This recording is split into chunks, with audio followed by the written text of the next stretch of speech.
Olá pessoal, aqui é o professor Rafael. Hoje a gente vai incluir dois sensores analógicos no nosso ventilador mecânico.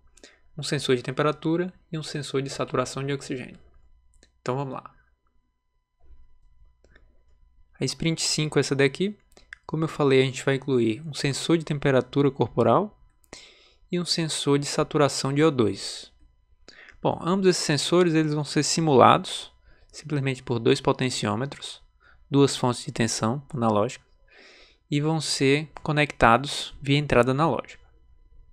O trabalho da Sprint vai ser basicamente fazer a leitura desses dois pinos analógicos, converter cada uma delas para as suas grandezas, temperatura e saturação de oxigênio, e mostrar no LCD. Vocês devem ter visto no vídeo teórico que os pinos da porta C podem ser utilizados como fonte de sinal analógico, especificamente do C0 até o C5, mas só tem um conversor analógico digital, de modo que esses pinos são multiplexados, só pode converter um de cada vez. A ideia aqui é então conectar um sensor de temperatura no pino C0 e o sensor de saturação de oxigênio no pino C1. Para o sensor de temperatura, a gente vai imaginar que está chegando o sinal de 2 volts até 3,5, que vai ser o equivalente a uma temperatura entre 30 e 45 graus. Essa curva bem aqui é a curva característica do sensor. Foi feito um experimento aqui, imaginário, seriam esses pontos aqui laranja. Foi ajustada uma curva e a gente vai utilizar essa reta aqui em vermelho para que a gente possa medir a tensão. E uma vez que souber a tensão, bate nessa reta aqui e descobre a temperatura. Então vocês vão ter que calcular a equação dessa reta aqui para poder fazer essa conversão. E no caso da saturação, do O2 a mesma coisa, só que a curva é um pouco diferente. Vai de 0 a 4 volts, limite de linearidade do sensor, que equivale a 0 a 100%. Também é uma reta. Esse primeiro item aqui é simplesmente conectar duas fontes de tensão aqui na montagem. Eu tenho uma fonte de tensão que varia de 0 a 3,5. Conectei aqui no pino C0 e vai ser a minha simulação de sensor de temperatura. Já o sensor de oxigênio está ligado aqui no C1 e é uma fonte variando de 0 a 4 volts. O segundo item, você vai ter que fazer a configuração do AD, dos registradores do AD, para que você possa capturar esses dois canais, canal 0 e canal 1, com resolução de 10 bits. Isso quer dizer que se você ajustar a tensão de referência para 5 volts aqui, por exemplo, VCC, então você teria uma equivalência aqui uma palavra de 10 bits, ou seja, 2 elevado a 10, que é 1024, seria o equivalente a 5 volts, e 0 é o equivalente a 0. De modo que você vai ter que fazer o mapeamento do valor lido no ADC para a tensão e depois aqui para a grandeza que você quer medir. Nesse caso aqui, por exemplo, quando chegar um sinal de 1 volt, que seria 1/4 aqui da faixa, isso é equivalente a uma saturação de 25%. E se a gente rebater aqui nessa curva, isso vai ser mais ou menos 205. Então, caso você faça uma leitura no ADC e essa leitura der 205, você sabe que a saturação é aproximadamente 25%. O que você vai ter que calcular aqui é a saturação de O2 como uma função do que você está lendo aqui no ADC. E essa equação aqui é uma equação da reta. Após fazer a configuração do sinal, eu peço que a cada 150 milissegundos você faça uma medição de cada sensor, ou seja, fez a medição do sensor de temperatura, depois de 150 milissegundos faz o de oxigênio, depois mais 150 temperatura, mais 150 oxigênio e assim por diante. Para isso você vai ter que sair chaveando entre o canal 0 e o canal 1, que é onde estão conectados os sensores. Um detalhe importante aqui é que você não pode fazer a leitura imediatamente após mudar o canal, você tem que mudar o canal, esperar um tempo, depois fazer a leitura. Já a cada 200 milissegundos, eu quero que você plote as informações que você já tinha, de frequência de respiração e de BPM, que converta as informações da leitura do AD que você tem aqui em cima para graus Celsius e para oxigênio dissolvido, e plote todas elas lá no LCD. Vai ficar mais ou menos aqui dessa forma.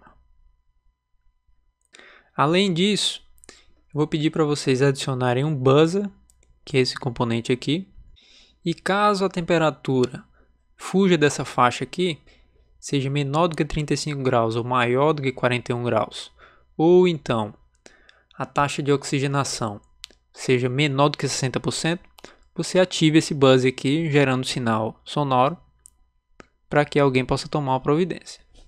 A sprint está muito simples, o único ponto que vocês têm que prestar atenção é gerar essas tarefas temporizadas aqui, utilizando o timer, porque se você fizer isso aqui com delay, certamente vai bagunçar as outras funcionalidades que você já tinha, da frequência de respiração e do BPM. Então assiste lá o vídeo adicional, que eu mostrei duas estratégias de como utilizar timers para poder resolver esses problemas de tarefas temporizadas. Aplica alguma dessas aqui que vai sair bem fácil. Na prática, como é que isso aqui fica? Como eu falei, eu conectei essa fonte variável aqui, simulando a temperatura do corpo no pino C0. Então, se eu variar aqui entre 2 volts e 3,5, a temperatura tem que variar entre 30 e 45. Aqui mais ou menos, coloquei uma casa decimal de resolução. Variando aqui, vocês podem ver que a temperatura lá muda. Até 45. E aqui embaixo essa fonte está conectada no C1. Eu posso variar entre 0 e 4 volts. Vai me dar uma saturação aqui de 0 até 100%.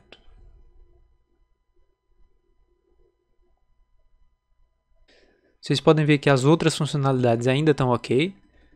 Se eu clicar aqui ainda aumenta, aqui diminui a frequência de respiração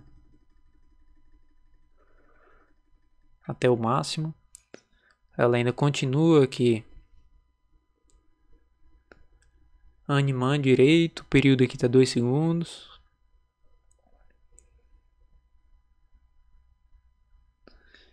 Se eu colocar o batimento aqui, colocar um Hz aqui, por exemplo, caiu para 60 batimentos. Então eu não destruí nada, só incrementei o projeto.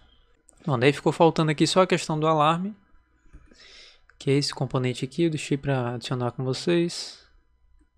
Esse aqui, saída de áudio.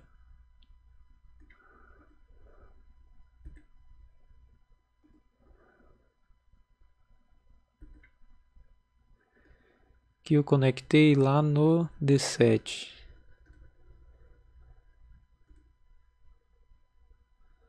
Ele é meio ruidoso aqui, às vezes faz um barulho. E a configuração que vocês vão ter que fazer é transformar esse alto-falante aqui num buzzer. Para isso basta marcar aqui como verdadeiro. E ao injetar um sinal de 5 volts aqui, esse cara já tem um oscilador interno que vai fazer um barulho. Um barulho bem chatinho aqui, inclusive. Então vamos lá testar. Se a temperatura passar de 41, ele deve gerar o barulho. Passou. Menos de 34 também. E a saturação, se cair menos de 60, também. Agora vamos para o desafio. Como sempre é opcional, faz quem quiser. E os alunos que conseguirem resolver esse daqui, que está um pouco maior, vão ganhar um ponto somado na média. E o desafio de hoje é o seguinte: o ar que entra nos pulmões através do ventilador mecânico, ele tem que ser na temperatura controlada. Se ele for muito frio ou muito quente, vai trazer prejuízos aí para o paciente. Então o ideal é que ele esteja em torno de 36 graus. Daí eu estou propondo para vocês implementar um controlador PI que mantenha essa temperatura em 36 graus.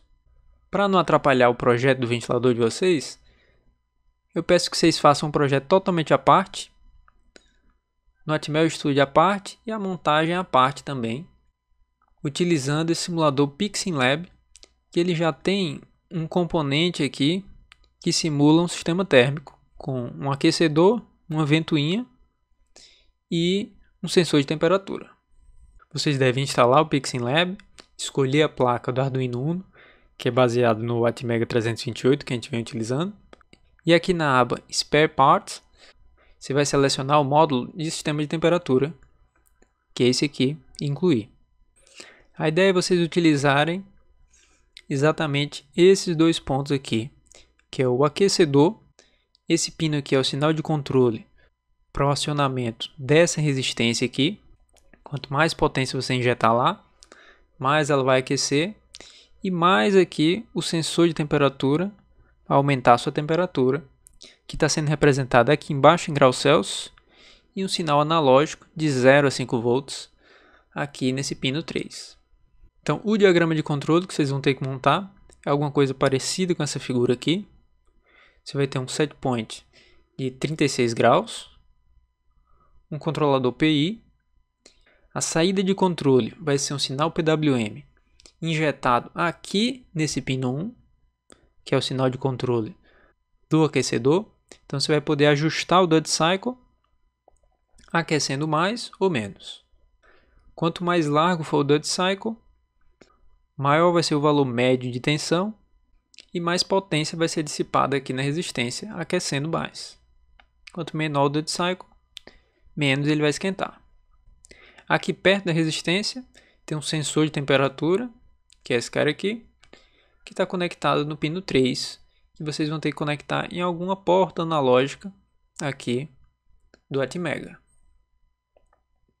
Então a primeira conexão é um pino de PWM no aquecedor, e a segunda conexão é esse sensor que está conectado nesse pino 3 aqui, você vai ter que conectar em alguma porta analógica para fazer a medição. Então através dessa medição aqui de temperatura, do set point que você tem, que é 36 graus, você vai calcular um erro, vai jogar isso aqui no PI, e o PI vai calcular o duty cycle necessário para que a medição de temperatura, né, convirja para os 36 graus. Bom, aí uma coisa que vocês não têm aqui é a caracterização do sensor. Quantos volts equivale a quantos graus? Né? Aqui em cima eu dei para você uma curva característica lá para o sensor fictício que a gente está simulando. Mas aqui embaixo você não tem. Então a primeira coisa aqui, que provavelmente você vai ter que fazer, que eu dou aqui como dica, é a caracterização desse sensor. Então eu sugiro que você esquente aqui o sensor, jogando um sinal aqui no aquecedor. Faça a medição do AD e fique olhando aqui o valor de temperatura. Então você pode ir anotando os pontos, anota aí uns 10 pontos, por exemplo. Faz um ajuste de curva e acha a sua equação da reta. Com essa equação da reta, você já vai conseguir medir aqui no Arduino o valor da temperatura em graus Celsius. Aí, com essa informação de temperatura em graus Celsius, você pode utilizar uma formulação discreta de PI, por exemplo. Estou dando aqui uma bem simples para vocês, caso queiram usar, que é basicamente o cálculo do erro, como set point menos a temperatura medida em um determinado instante, e o cálculo do duty cycle, que é a saída de controle, vai ser simplesmente um Kp vezes esse erro, mais um Ki vezes o somatório de todos os erros passados. Esse somatório aqui você pode acumular numa variável, por exemplo. A cada novo instante de tempo você vai acumulando. Perceba que nessa formulação está o erro desde o início até o tempo atual.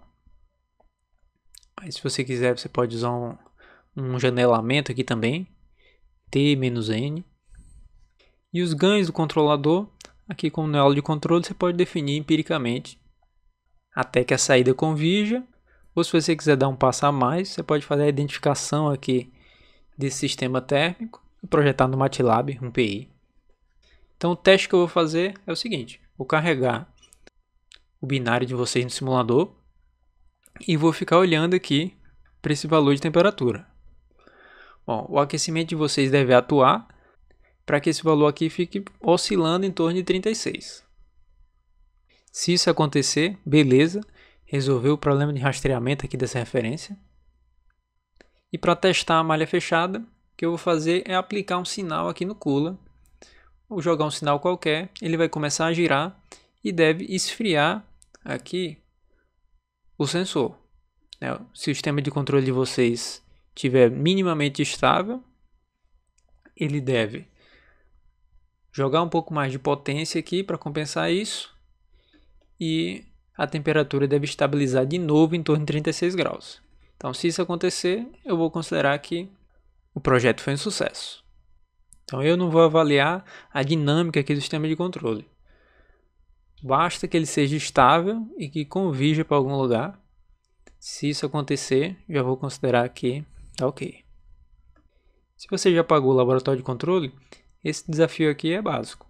Se você não pagou ainda, bom, com essas duas equações aqui você consegue resolver. Só vai ficar faltando um pouquinho ali da experiência, né? Mas dá para fazer. Então é isso, pessoal. Qualquer dúvida, basta me procurar. Um abraço, até mais.